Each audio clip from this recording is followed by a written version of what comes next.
So there's a poll that came out on media consumption, and in the post-Trump era, it has collapsed. Let me show you the chart here. Percentage of Americans who pay a great deal of attention to the news by political affiliation. So independent is down to 29%. Republican is 40%. It's somewhat steady on the Republican side because they love to hate watch Biden stuff. But Democrat, look at that. It was like at 70-ish%, and it just plummeted to 34%. This is from Gallup, too. So, in a survey of approximately 100,000 people from February 5th, 2018 to December 3rd, 2021. So, look, there are some peaks and valleys there that are explainable. You got presidential elections. You got the beginning of COVID. But that's a bigger plunge than expected. That's like we were obsessed with watching stuff when it was Trump in there. Now that Trump's gone, snooze fest, we're outski. That's what that is. So I have some more stuff on this for you. While respondents across the political spectrum all reported a decline in interest in national news over the past year, Democrats' interest has declined the most, which is 34%, saying they paid a great deal of attention to national news in 2021, compared to 69% in November 2020. The decline among Democrats ages 18 to 34 is staggering. Roughly a quarter, 24%, said they paid a great deal of attention to national news in 2021, compared to 70% in November 2020. Good googly moogly. 18 to 34 was 70%, now it's 24%. By the way, that's me getting shot in the dick, because that's my demographic. I mean, there's obvious others are there too, but that's like the chunk of it. The biggest chunk of it is 18 to 34. Those aged 35 to 54 also tuned out significantly. Independents that lean Democrat are also paying less attention to national news than independents that lean Republican, the survey found.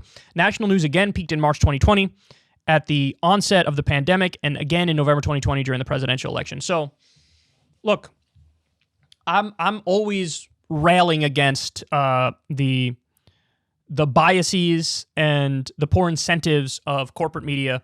I've even now started going after independent media. I think there are other issues that independent media has to deal with.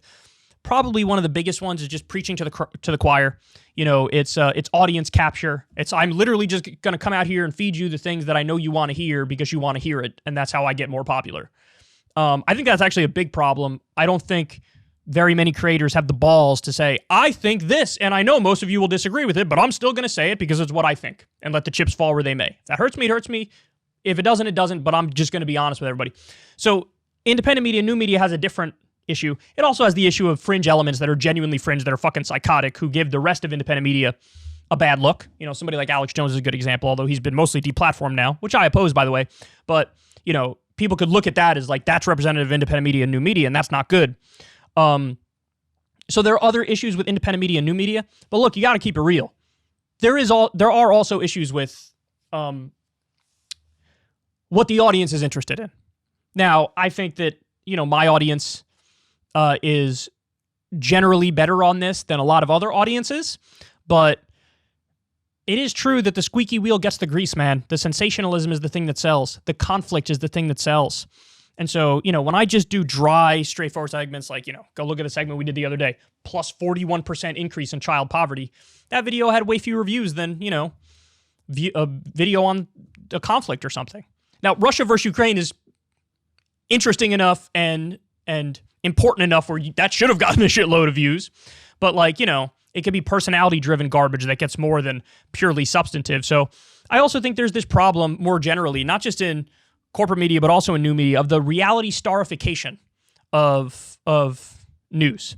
And I don't like that. Like, I hope for better than that. I don't like when new media is viewed totally unseriously. Like, we have fun, we joke around. I'm a political commentator. I'm not a journalist. I never said I was a journalist. But also, when it's time to be serious, I like to think that we're somewhat serious. And so the reality starification, I think, is a problem. I don't like the endless internal bickering and back and forth, and where you feel like you're watching more of the real world than watching serious political commentary. And unfortunately, that is a problem.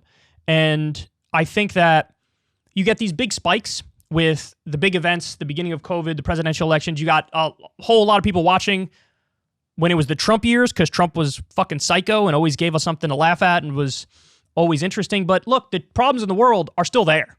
And even though Biden's a zombie and he's half dead, it's like, you should still care. And you should still be looking at least equally as much at the serious issues as the personality-driven drama stuff. So I think there's a lot of blame to go around everywhere. But really, look, at the end of the day, even though I do think there's stuff to say about the audience and now there's no interest, even though there should be interest, it is also the burden of the creator to take something that maybe not be as inherently interesting and make it interesting. So at the end of the day, you could say the buck always stops with me, the buck always stops with whoever the creator is, to take something that might be relatively dry at face value, but make it something that everybody wants to watch, you know?